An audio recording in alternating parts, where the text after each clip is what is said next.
याद रखिए, सुरकाही शरीफ से बरेली शरीफ दूर नहीं है। सरकार सुरकाही के इंतकाल के 17 दिन के बाद आकाए नेमत हुजूर मुफ्ती आजम हिंद बरेली शरीफ सुरकाही शरीफ तशरीफ लाए। और आप लोगों ने मजार तो देखा ही होगा, है? देखे हैं? जोर से बोलिए।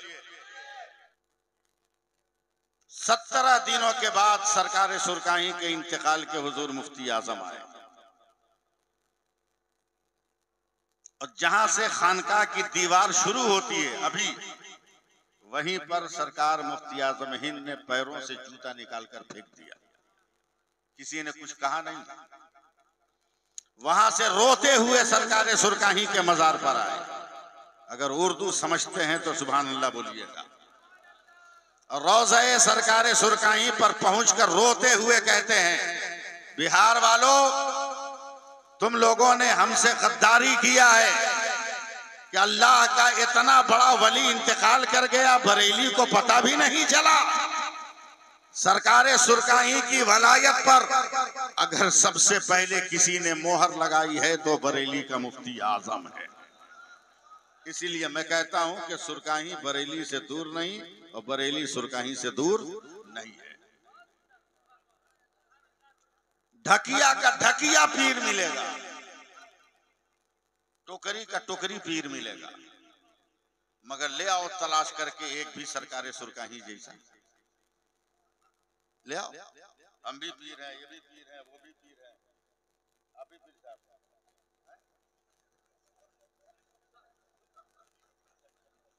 असद भाई को भी इजाजत है मुरीद करने की,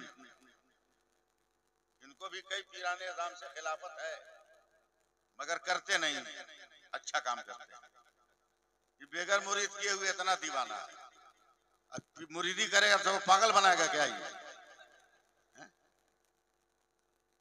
मुरीद मत कीजिएगा, वरना शजरा नहीं मांगेगा आपसे। मुरीद लोग बोलेगा सुनाइए नबी नबी, कलेजा लेके बैठे हैं, लेकिन उस वक्त आपका मुरीद क्या करता है, समझे, कि शजरा लेके बैठे। मुरीद ये बोल सकता है कि हम शजरा लेके बैठे हैं। पीर कैसा हो, बस 2 मिनट सुन लीजिए मुझसे। मुरीद को किराया न देना पड़े, इसलिए सरकार सुरकाही ने अपने पैसे से घोड़ा खरीदा था। घोड़ा पर बैठकर मुरीदों के यहाँ जाते थे ताकि मुरीद को किराया न देना पड़े। और आज हम लोग किराया न मिले तो झांके नहीं। मैं अपनी बात कर रहा हूं, मैं सबकी बात नहीं कर रहा। बैठे घोड़ा पर चले मुरीदों के गांव। तो पहले पीर साहब आते थे तो पूरा गांव निकलकर इस्तकबाल करता था। अब पीर साहब जाते हैं तो पूरा गांव भागकर दरवाजा बंद करके पीर साहब को मुंह चिढ़ाता है। पूरे गांव वालों ने इस्तकबाल किया, सुभान अल्लाह। और जो सबसे आगे था वो हाथ चूमकर पकड़कर उतारा और उनका घोड़ा को खूंटा में बांध दिया और उनको बैठा दिया बैल के बथान में। ये सब लफ्ज आप समझेंगे, बैल के बथान में, खटिया पे चद्दर भी नहीं। सरकार सुरकाही बैठ गए। नाश्ते में हल्दीराम नहीं, मूंग के आटे की रोटी और लाल मिर्च और नमक की चटनी खुद खाया, मुरीदों को खिलाया। उसके बाद कहते हैं, बेटा हमको खिला दिया, घोड़वा को कौन खिलाएगा? तो जिसके बथान में बैठे तू अपना बेटा को मारा क्यों नहीं? भाई चल जुगाड़ लगा। 10 मिनट के बाद 2-4 मुरीद आए दौड़े दौड़े का, सरकार लगता है आपका घोड़ा बहुत बीमार है, डेंजर बीमारी हो गई। बोला कैसे? बोला रोम रोम से पानी टपक रहा है, थर थर कांप रहा है, रो भी रहा है। सरकारी सुरकाही कहते मैं बैठ के आया तो ठीक ठाक था, 15-20 मिनट आधा घंटा में बीमार कैसे हो गया? जूता पहने जब घोड़े के पास गए तो दोनों पांव उठाकर हिलाकर और ज्यादा रोने लगा। प्यार से सरकार सुरकाही ने हाथ फेरा तो और कांपने लगा। तब सरकार सुरकाही ने आंख बंद किया। 2 मिनट के बाद बोला, घोड़ा के सामने जनेरा और मकई कौन रखा है? जनेरा और मकई का पेड़ कौन रखा? तो जिसके घर गए थे उसने कहा हुजूर हमारा बेटा रखा। क्या बोला उसको? लड़का डरा डरा, हाँ दादा। बोला किसके खेत से लाया? अरे बोला दादा हमारा खेत दूर था, बगल में फलाने का था, वहीं से ले आए।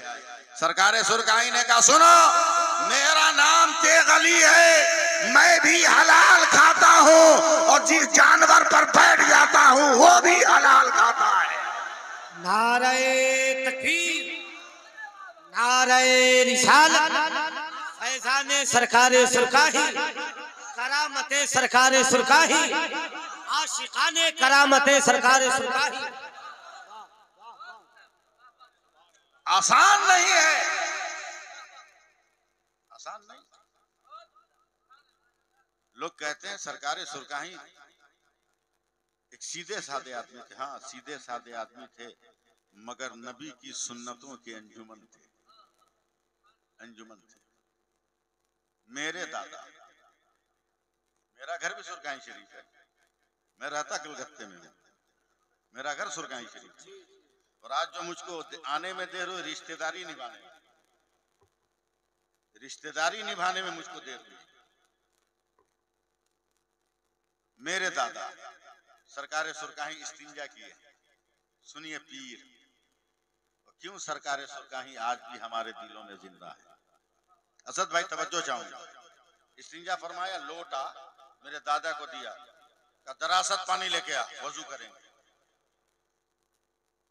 जो लोग बूढ़े हैं वो जानते होंगे खानकाह से कुआं कितना दूर था, एकदम बगल में, 10 कदम के बगल में। मेरे दादा लोटा लेके जा रहे हैं और सरकारे सुरकाही को देख रहे हैं कि जल्दी से बैठ के ये तयम्मुम कर रहे हैं। और तयम्मुम का मसला है कि जब पानी इख्तियार में हो तो तयम्मुम जायज नहीं, तो जैसा दरबार वैसा दरबारी भी ना होता है। मेरे दादा पानी लेके आए, कहा दो, नहीं देंगे, पहले मसला समझाइए कि पानी जब नजर आए, पानी पे कुदरत हो, पानी पे इख्तियार हो तो तयम्मुम जायज नहीं। 10 डेग पानी लाने गए, अब तयम्मुम क्यों कर रहे हैं? जवाब दीजिए। सरकारे सुरकाही कहते हैं दरासत 10 डेग सही, मगर पानी लाने में 2 मिनट तो लगेगा। अगर इसी बीच मलकुल मौत आ गए रूह निकालने तो मैं बेवजू मर जाता। इसलिए मैं तयम्मुम कर रहा था कि नबी का दीदार हो तो तेग अली वजू से रहे।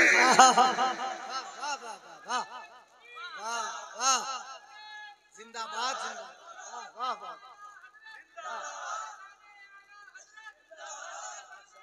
माशाअल्लाह।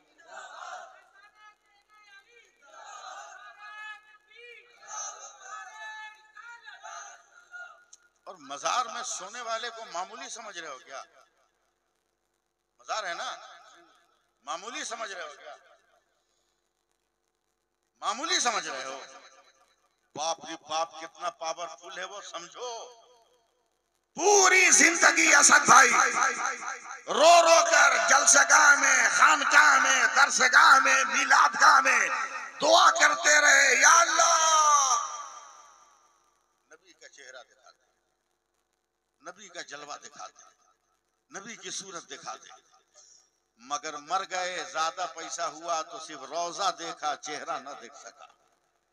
लेकिन मरते ही पावर इतना बढ़ गया कि कब्र में जाने के बाद नबी का रोजा नहीं देख रहा है, नबी का चेहरा देख रहा है। और नबी का चेहरा भी किस अंदाज में देख रहा है। मैं शुरू करूं तकरीर? भागिएगा नहीं ना, वरना मत्था रखे हुए हैं। किस अंदाज में सोता है? जैसे ही कब्र में सोने वाला, ताज भाई तीनों सवाल का जवाब दे दिया तो फरिश्ते कहते हैं नम का नौमतिल उरूस, नम का नौमतिल उरूस, सो जाओ जैसे दुनिया में दुल्हन सोती है।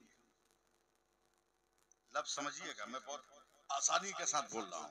नम का नौमतिल उरूस, सो जाओ जैसे दुल्हन सोती है। ससुर, सास, जिंदगी भर बहू को कहती रहे दुल्हनिया, बोलती है ना, लेकिन बोले ये अलग बात है। मगर मैं उर्दू पढ़े लिखे लोगों से बोल रहा हूँ ताज साहब कि दुल्हन का लफ्ज चंद घंटों के लिए मखसूस है, पूरी जिंदगी के लिए नहीं। जो उर्दू अदब जानते हैं, उर्दू ग्रामर जानते हैं, वो समझेंगे मेरी बात कि लड़की का जब तक निकाह नहीं हुआ दोशीज़ा, निकाह हो गया दुल्हन और शौहर से मुलाकात हो गई तो औरत। यानी सिर्फ चंद घंटों के लिए लफ्ज़ दुल्हन का इतलाक है। निकाह से लेकर शौहर की मुलाकात तक फन्नी एतबार से, अदबी एतबार से। और फरिश्ते कब्र में मरने वाले को कहते हैं नम का नौ मतिल उरूस, सो जाओ दुनिया में जैसे दुल्हन सोती है। अब चलो दुनिया में आओ। एक बारात वापस आई, नौशा आया 60-70 किलोमीटर का सफर करके, मुंह लटका के ससुराल से आया, मुंह लटका के। सोचा था 3 अंगूठी मिलेगी, एक ही मिली। सोचा था हार मिलेगा, मगर हार नहीं मिली, जिंदगी भर का गला मिल गया। ठीक से खैरात मांगा नहीं था, इसलिए मोटरसाइकिल नहीं मिली। तवज्जो दीजिए, 60-70 किलोमीटर से दुल्हन लेके आया, गाड़ी के झटके खाकर दूल्हा दुल्हन और जो गाड़ी में बैठे थे टूट गए थे। दुल्हन को घर की औरतों ने घर में पहुंचा दिया, जो दुल्हन का घर था। शाम होते ही सन्नाटा छाया तो दुल्हन ने अपने पलंग पे हाथ पांव पसार दिया, आग बंद। एक बूढ़ी औरत ने देखा, एक बूढ़ी औरत ने देखा कि दुल्हन हाथ पांव पसारे हुए है। बच्चों ने हंगामा किया, कहा चुप, दुल्हन सो रही है, हल्ला न करो, दुल्हन सो रही है, शोर न मचाओ, दुल्हन सो रही है। मगर कसम खुदा की दुल्हन के घर में जाके आवाज दो, दुल्हन फौरन आंख खोलेगी। क्या तुम सोई हो क्या? नहीं नादान, अब तक तो शौहर को देखा नहीं, कैसे सो जाओ? मजाजी खुदा को पहचाना नहीं, कैसे सो जाओ? शरीके हयात का चेहरा देखा नहीं, कैसे सो जाओ? अब बिला मुबालगा कहने दो कि दुनिया में दुल्हन सोती है तो शौहर का इंतजार करती है, और कब्र में जब मोमिन सोता है तो महबूबे दावर का इंतजार करता है। वाह वाह वाह वाह वाह, नारे तकबीर, नारे रिसालत, सरजमीने हुसैना चक फतहुल्लाह शरीफ। वाह वाह वाह वाह वाह वाह वाह वाह वाह वाह वाह, जिंदाबाद जिंदाबाद। और जब नबी आ गए तो बेड़ा पार हो गया। नबी आ गए तो बेड़ा पार हो गया।